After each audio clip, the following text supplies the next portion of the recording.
Pasensya na, 2 beses ako naka-upload today dahil nawawala po si Mr. Cash sa Google Play Store or sa mga Android users natin dyan. I'm sure you've seen this warning. So, hindi ko na sana gagawin to ng video guys kasi baka parehas lang naman to sa mga dati nang nangyari tulad sa kay Digido, OLP na nawala sa Google Play Store tapos bumalik naman. At kahit na kay Bilis, dati nangyari na rin to guys nawala si Bilis kasi nagkaroon din ng ganitong warning, bumalik naman si Bilis dahil na-fix na naman. Kaya hindi ko na sana to gagawa ng video. Pero dahil marami po kasi na-bring up ng topic na to, like makaka-reloan pa ba, paano bayaran, gusto kong i-share yung aking opinion as well as yung mga may isa tayong viewer na nag-share. I hope makatulong to sa inyo because I think yung pinakamalaking concern dito is paano bayaran, diba? Yung mga guys, kung nakikita nyo yung warning na to sa phones nyo, especially sa Android, kasi parang wala naman to sa iOS. Kasi ako meron pa rin akong Mr. Cash dito sa phone ko and it's still working. Kung nakita nyo to, wag nyo kaagad i-uninstall kung meron kayong due. Say siguro mga 3 days later. Okay? So, by the way guys, hindi ko po nire-recommend si Mr. Cash. Kahit na nagpapahiram na siya ng up to 45,000 pesos, hindi ko po siya nire-recommend dahil sa taas po ng kanyang processing fee that can be as high as 12%, which kakaltas niya doon sa marireceive mo. So, hindi mo siya buong marireceive. Yun yung pinakamalaking disadvantage niya. Kahit na sabihin pa niyang meron siyang installments, 2 to 3 payments, may iba nga up to 4 payments na kasi 60 days to pay. Pero hindi ko siya marirecommend guys sa taas ng kanyang processing fee at hindi mo siya buong matatanggap. So, ayun nga, meron po tayong nag-share na nakita niya rin yung ganitong notice. Shout out nga pala sa kay Hey DNCS. Siya po yung nag-share kanina na sabi niya last repayment niya na daw sa September 4.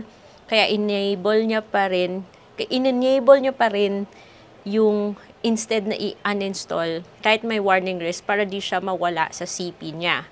Uninstall ko po siya pagkatapos niya magbayad. So, September. So, hindi niya muna in-uninstall. Kasi may option ka pa naman na hindi mo i-uninstall. Enable mo lang siya. Bayaran mo na lang yung loan mo. Saka mo na i-uninstall. Kung yung mo talaga is, yung concern mo talaga is security. Pero like I said guys, nangyari na rin to kahit na kay Bilis dati at na-fix naman.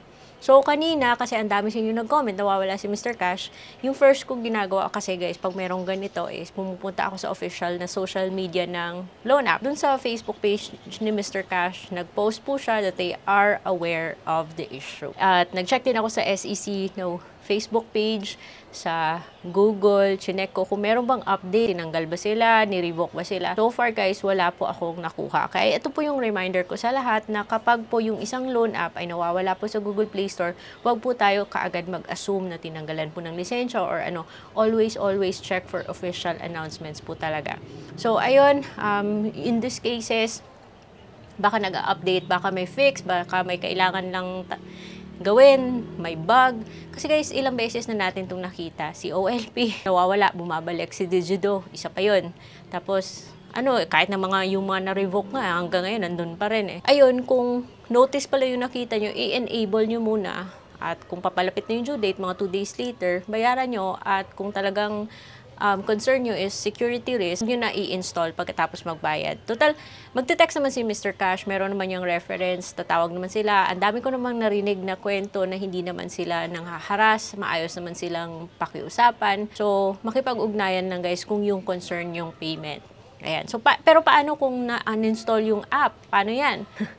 Andyan po si Mr. Cash sa Ola Basura. Basta hindi ko na ginagamit yung loan app, dyan ko na siya nilalagay. Kaya ayan, Mr. Cash, ayan, nag-open pa siya.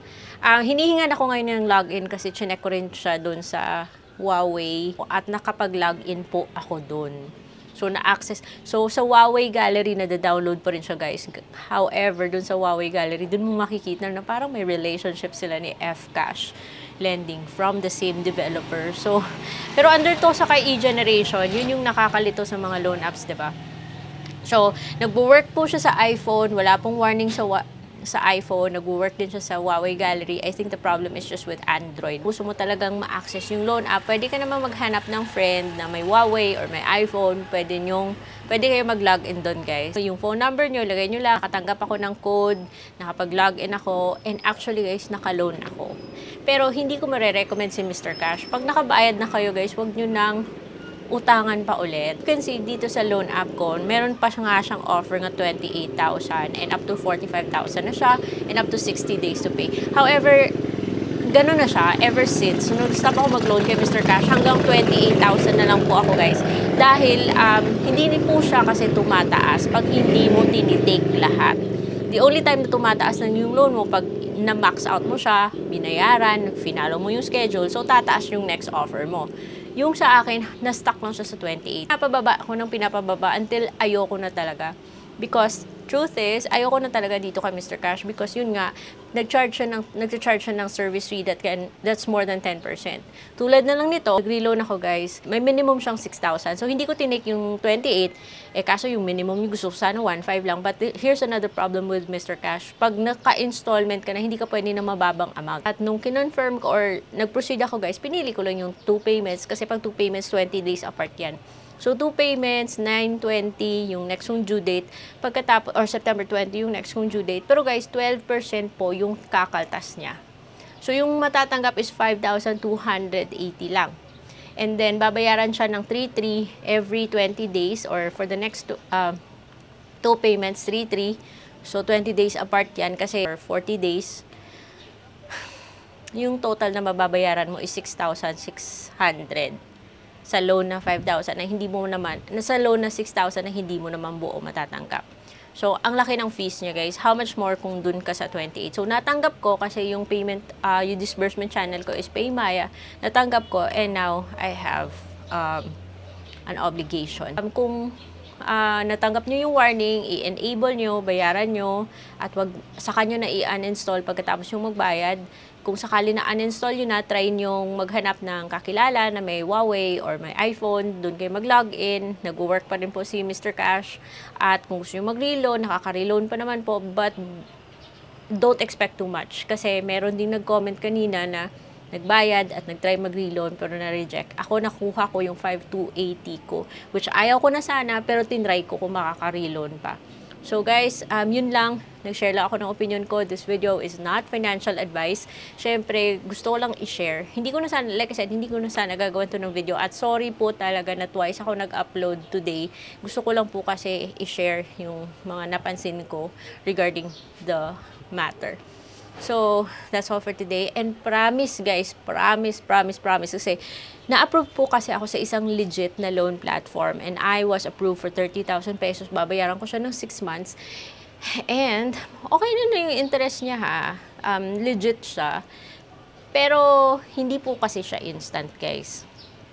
So, yun sana yung upload ko bukas. But, since nakadalawang upload ako today, dahil dito, so promise, Monday na po siya. Kasi ang dami nyo kailangan malaman about this. So, until then, I'll see you next time. Bye-bye!